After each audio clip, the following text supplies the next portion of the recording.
نحمده ونصلي على رسوله الكريم أما بعد فأعوذ بالله من الشيطان الرجيم بسم الله الرحمن الرحيم رب اشرح لي صدري ويسر لي أمري واحلل عقدة من لساني يفقهوا قولي واجعل لي وزيرا من أهلي اللهم فقهنا في الدين اللهم وفقنا لما تحب وترضى رب ارحمهما كما ربياني صغيرا آمین۔ السلام علیکم ورحمۃ اللہ وبرکاتہ۔ آج ہم سورہ البقرہ کی آیت نمبر 72 کریں گے۔ بسم اللہ الرحمن الرحیم۔ اور جب تم نے ایک شخص کو قتل کر دیا، یعنی ایک شخص نے دوسرے کو قتل کر دیا، پھر تم اس کے بارے میں باہم جھگڑنے لگے، اور جو تم چھپا رہے تھے، جو عام طور پر بھی ہوتا ہے، اللہ اسے ظاہر کرنے والا تھا۔ تو ہم نے کہا اس مقتول کو اس گائے کے بعض حصے سے ضرب لو، یعنی اسی گائے کے ٹکڑے سے اس کو مارو۔ اسی طرح اللہ مردوں کو زندہ کرے گا، اور وہ تمہیں اپنی نشانیاں دکھاتا ہے تاکہ تم عقل سے کام لو۔ یعنی بنی اسرائیل کو آخرت پر ایمان لانے کے لیے اتنی واضح واضح نشانیاں دی گئی تھیں کہ ان کی آنکھوں کے سامنے اللہ تعالیٰ نے مردہ کو زندہ کر کے دکھایا۔ ہمارے لیے تو ایمان بالغیب ہے کہ ہم تو آخرت میں دیکھیں گے کہ مردے کیسے زندہ ہوتے ہیں۔ بنی اسرائیل پر اس درجہ انعام و اکرام تھا، لیکن اس کے باوجود بھی وہ نہیں مانے۔ جن کو نہیں ماننا وہ نہیں مانتا۔ ثم قست قلوبکم من بعد ذلک، پھر اس کے بعد تمہارے دل سخت ہو گئے۔ یاد رکھیے، دلوں کی سختی کی وجہ اللہ کے حکم کی نافرمانی ہوتی ہے، اور بار بار کی نافرمانی ہوتی ہے۔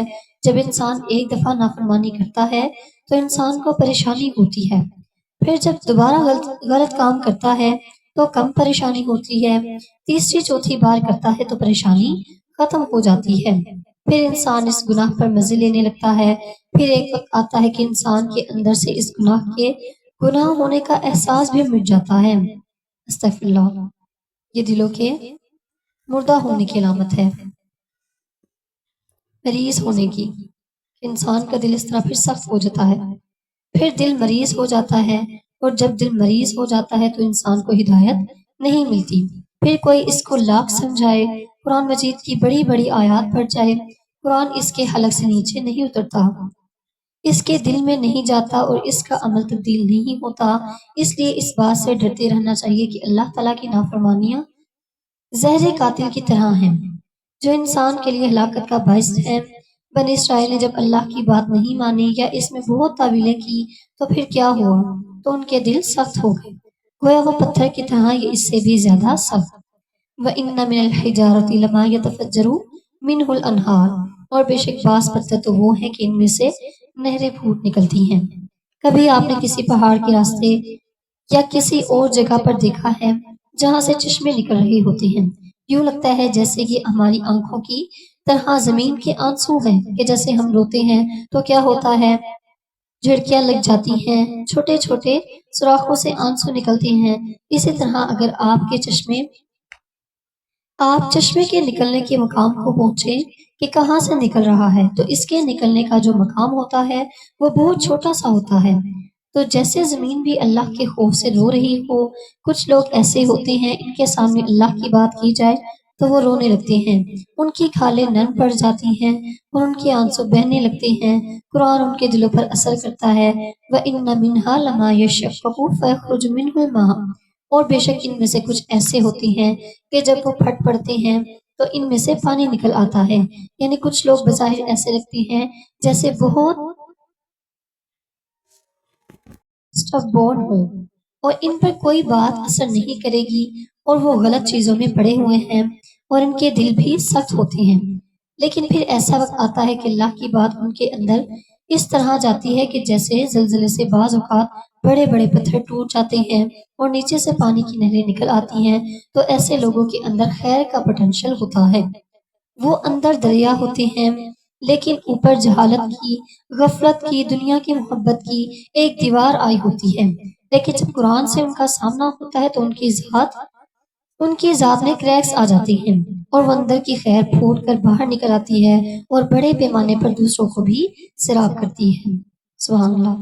کہ دیکھیں جب ایک انسان پہلے دین کا علم نہیں لیتا، دنیا داری میں وہ گم ہوتا ہے، اسے دین کی سمجھ نہیں ہوتی، قرآن پاک نہیں اس نے پڑھا ہوتا، پھر آہستہ آہستہ جب وہ قرآن پاک پڑھنے لگتا ہے، پھر اسے اپنی غلطیاں نظر آنے لگتی ہیں، پھر وہ اپنی اصلاح کرتا ہے، پھر وہ خود صرف اپنی ہی اصلاح نہیں کرتا، وہ اس سے اپنا جو دین ہوتا ہے اسے دوسروں تک بھی پہنچاتا ہے۔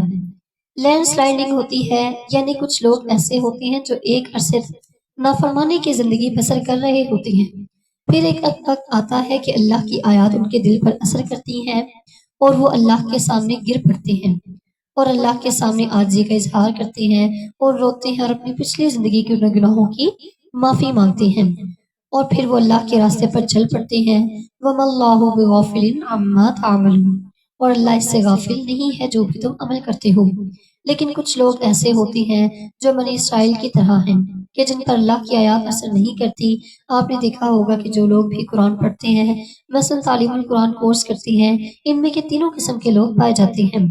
کچھ لوگوں کو آیات رلاتی ہیں اور وہ روتے دکھائی دیتے ہیں، کبھی تنہائی میں روتے ہیں، کبھی کلاس روم میں رونے لگتے ہیں، اور کچھ لوگ جو بظاہر ایسا لگتا ہے کہ قرآن ان پر اثر ہی نہیں کرے گا، لیکن کچھ عرصے کے بعد ان کے اندر یکایک کریکس آ جاتے ہیں اور ان کی خیر پھوٹ کر باہر نکل چکی ہوتی ہے، اور کچھ لوگ ایسے ہوتے ہیں جو کافی دن تک کچھ نہیں مانگتے، پھر یکایک اللہ کے آگے گر جاتے ہیں، لیکن کچھ لوگ ایسے ہوتے ہیں جو آخری وقت تک کچھ نہیں سیکھتے، ان کی مثال بنی اسرائیل کی طرح ہے۔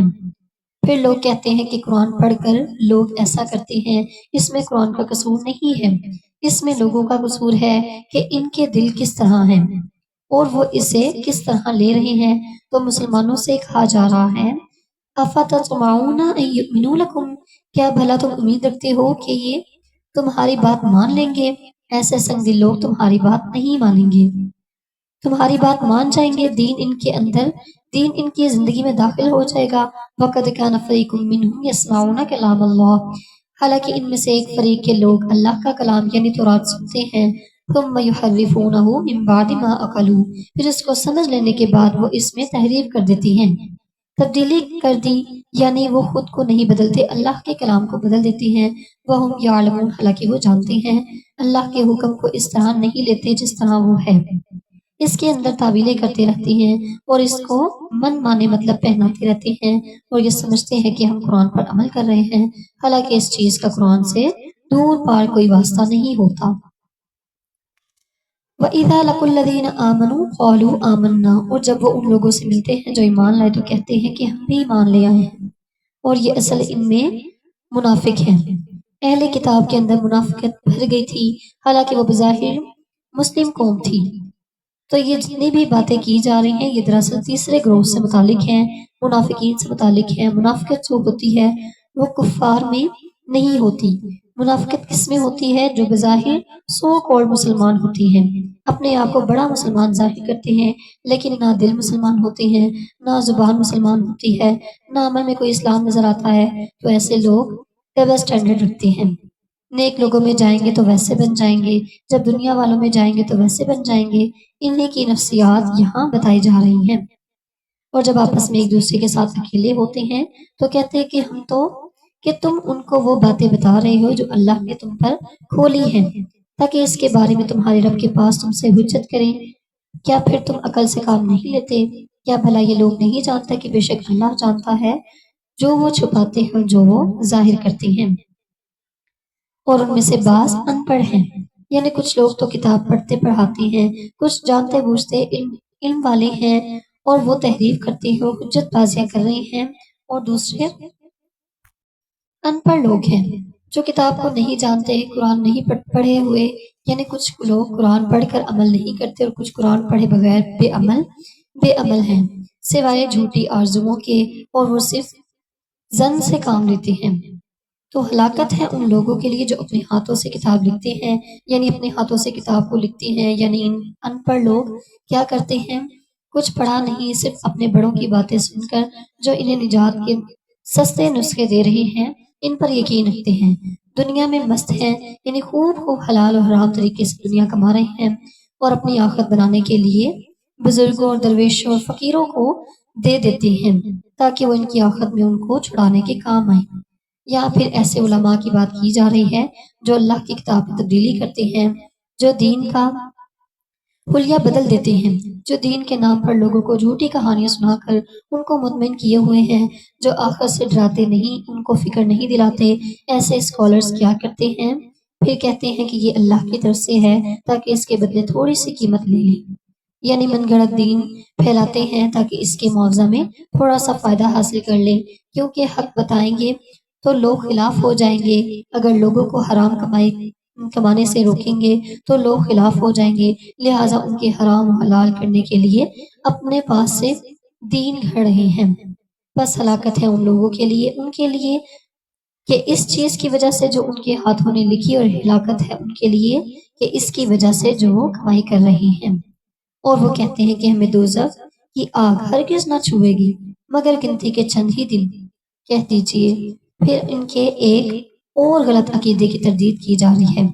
قیامت کے دن ان کا کہنا کہ ہم چونکہ بنی اسرائیل ہیں، پیغمبروں کی اولاد ہیں، ان کے لیے اس لیے ہم جہنم میں نہیں جائیں گے، اور اگر گئے بھی تو چند دن کے بعد نکل آئیں گے۔ ان سے پوچھو کیا تم نے اللہ سے کوئی عہد لے لیا ہے جس کی وہ خلاف ورزی نہیں کر سکتا؟ یہ بات یہ ہے کہ اللہ کے ذمہ ڈال کر ایسی باتیں کہہ دیتے ہو جن سے متعلق علم نہیں ہے کہ اس نے ان کا ذمہ لیا ہے۔ کیا تم نے اللہ سے کوئی عہد لے رکھا ہے تو اللہ اپنے عہد کے ہرگز خلاف نہ کرے گا، یا تم اللہ کے بارے میں وہ کہتے ہو جس کا تمہیں علم نہیں؟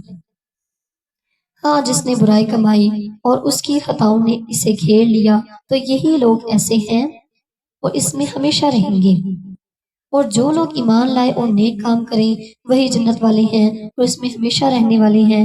تو اس سے صاف پتہ چل جاتا ہے کہ جنت کے لیے ایمان کے ساتھ عمل صالح کی ضرورت ہے۔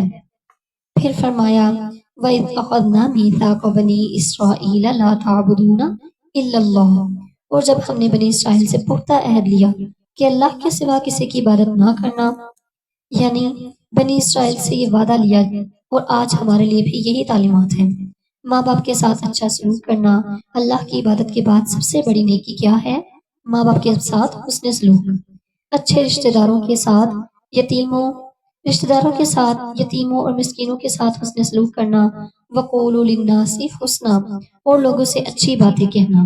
اس بات کو آپ نے اپنے آج کے اہم نکات میں لکھنا ہے، وَقُولُوا لِلنَّاسِ حُسْنًا، بات اچھی طرح کرنی ہے، کیونکہ سارے انسانی تعلقات کی خرابیاں غلط طریقے سے بات کرنے سے ہوتی ہیں۔ اگر آپ چاہتے ہیں کہ آپ دنیا اور آخرت میں کامیاب ہو جائیں تو اپنے بولنے کے انداز کو درست کر لیں، ایسی بات کہیں جو دوسروں کو خوش کرتے۔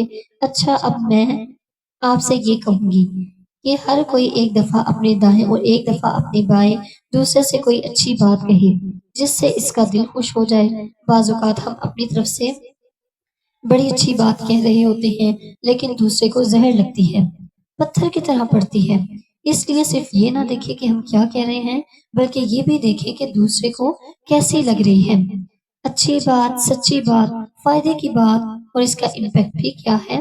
اچھا ہی ہو۔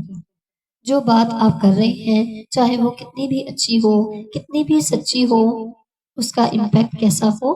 اچھا ہو۔ بعض لوگ کہتے ہیں ہم بالکل سچ بول رہے ہیں، 100% سچ بول رہے ہیں، حق بات کہہ رہے ہیں، لیکن وہ سچ اور حق اس طریقے سے پتھر کی طرح دوسرے پر مارتے ہیں کہ دوسرا زخمی ہو کر رہ جاتا ہے اور پھر اس کو پتھر اٹھانا پڑتا ہے۔ ٹھیک ہے، تو ہم نے انشاءاللہ کوشش کرنی ہے کہ ہم نے کسی کا دل نہیں دکھانا۔ یہ حدیث مبارکہ آپ لوگوں نے سنی ہوگی، اور جب سے میں نے سنی تو مجھے بھی بہت خوف آیا کہ آپ صلی اللہ علیہ وسلم نے خانہ کعبہ کا غلاف پکڑ کے فرمایا کہ تمہاری عزت جو ہے وہ کہیں زیادہ ہے، لیکن ایک مسلمان کی عزت سے بھی زیادہ ہے کہ ہم کس طرح لوگوں کے دل دکھا رہے ہوتے ہیں، ہم بالکل بھی اس چیز کا احساس نہیں کرتے کہ ہم کیا بولتے چلے جا رہے ہیں، کہ ہماری زبان سے کسی کو کوئی تکلیف نہ پہنچے۔ دیکھیں، اگر ہم کسی کو فائدہ نہیں پہنچا رہے تو پھر یہ بھی خیال کرنا ہے کہ اس کو نقصان بھی نہ پہنچائیں۔ کسی کے ساتھ کوئی اچھی بات نہیں کر سکتے تو پھر اس چیز کا بھی خیال رکھنا ہے کہ اس سے کوئی بری بات بھی نہ کہیں۔ ٹھیک ہے، دوسروں کے لیے فائدہ مند نہیں ثابت ہو سکتے تو پھر نقصان دینے والے بھی نہ بنے۔ اللہ سبحانہ وتعالیٰ ہم سے قبول فرمائے۔ واقعی الصلاۃ وآتوا الزکاۃ، اور نماز قائم کرنا اور زکوٰۃ ادا کرنا۔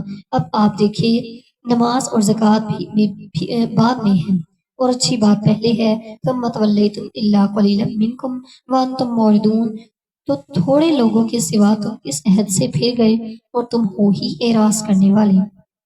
تو آج دیکھیں نا ہماری اکثریت کس چیز میں ڈوبی ہے، دنیا داری کی صرف، اور ہمیں پتہ ہی نہیں ہے، ہماری آخرت کی ہمیں فکر ہی نہیں ہے۔